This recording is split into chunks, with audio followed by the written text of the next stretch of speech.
The top stories: the ambulance fleet gets a boost, and Jamaica plans to decriminalize marijuana. Welcome to Nation News for Monday, February 24th, 2014. I'm Natasha Beckles.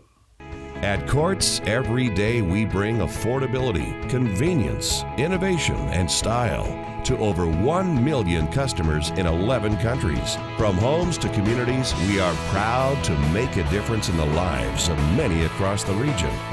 Courts, bringing value home. The 4 ambulances government received a few weeks ago are now in use. The vehicles, valued at a total of about $800,000, were bought from Toyota dealer NASCO Limited, and Minister of Health John Boy says they will bring the active fleet to 7. Speaking during the official handing over of the vehicles to the Emergency Ambulance Service today, he said they would allow for better emergency response management. However, he noted the service had been able to respond in a reasonable time to most emergencies. Minister Boyce added that nuisance calls and inadequate vehicle maintenance were 2 problems which he hoped would be solved. The Foreign Affairs Minister has called on the United Nations to do more in lending assistance to small developing nations by using international media in tandem with its global reach. Speaking earlier this afternoon at the launch of the International Year of Small Island Developing States in New York, Senator Maxine McLean urged the body to implement more homegrown policies and technological solutions that are designed to address the challenges of developing nations. Senator McLean also noted that the popularity of some of the region's personalities could be capitalized upon. Mr. Chairman, despite our size, SIDS have been blessed with a number of internationally recognized personalities in a number of areas including sports, music, literature, entertainment, and science. We must engage these celebrities in helping us to deliver key messages to our global audience. The central bank's decision to stop issuing 1-cent coins from May 7th could pose some problems for small businesses. Word of this comes from Chief Executive Officer of the Barbados Small Business Association, Lynette Holder. She says the proposed wrongling system could see some firms losing revenue. She also expressed concern that consumers may see any change in price structure as an attempt at price gouging. Currency advisor to the governor of the central bank, Celeste Wood, will discuss these issues tomorrow during an SBA meeting at the Bagnalls Point Gallery. Start time is 6 p.m. Last night was the night that all eyes were focused on Dame Maisie Barker Welch, as the Democratic League of Women held a tribute in honor of the former Member of Parliament and educator. Prime Minister Frondell Stewart spoke glowingly of the 86-year-old Dame Maisie, describing her as one who espoused service to others above service to self. Many there are who join organizations to see what they can be. There is no shortage of persons of that mindset. A much smaller number of persons will join organizations to see what they can do. And into that category, Dame Maisie Barker Welch falls. Former Prime Minister Sir Lloyd Sandiford also paid tribute, but he preceded it by denying ever making any statement with the intent to imply that Finance and Economic Affairs Minister Chris Sinclair should have his portfolio taken away. Sir Lloyd was making reference to an article published in the Nation newspaper last week, which he says misinterpreted what he had to say, therefore declaring his intention to stick to his prepared speech to avoid a similar situation. Laws can only go so far in helping employees get justice in the workplace.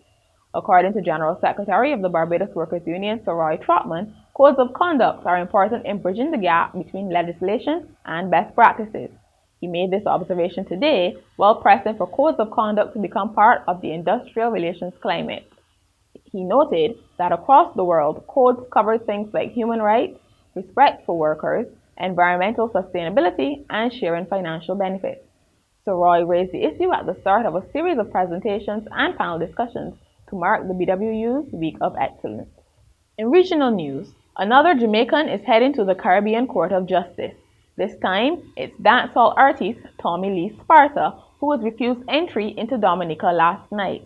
He was scheduled to perform in Plymouth, but when his private jet landed at the Melville Hall Airport, officials denied entry. No reason was given. Attorney Tehani Behanzin said the entertainer has instructed his lawyers in Jamaica to prepare a case for breaches under the Treaty of Chaguaramas.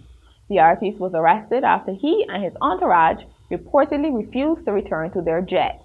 Jamaican Shanique Myrie successfully sued the Barbados government for refusing her entry and was awarded damages. She is still awaiting payment. Dominican-born Calvin Felix, the retired Archbishop of Castries, was among 19 new cardinals who were inducted during a ceremony at the Vatican on Saturday. He is the first from the English-speaking Caribbean to be named a cardinal. The 81-year-old, however, is unable to vote in the election of a pope, should the need arise, as he has passed the 80-year limit. Jamaica will decriminalize marijuana this year as the country moves to establish a medicinal marijuana industry estimated to be worth billions of dollars. Delano Severite, a member of the Cannabis Commercial and Medicinal Research Task Force, said they were given the assurance by Minister of Science, Technology, Energy and Mining Philip Paulwell at a recent meeting. One of the decisions coming out of that meeting is the future Ganja Growers Association, which will be launched next month. Jamaica would be the first Caribbean country to decriminalize marijuana. Up next, we have sport. The history, the legacy, the rivalry, the passion. We versus them. West Indies versus England. 3 T20s, March 9th, 11th, and 13th at the Mecca. We versus them.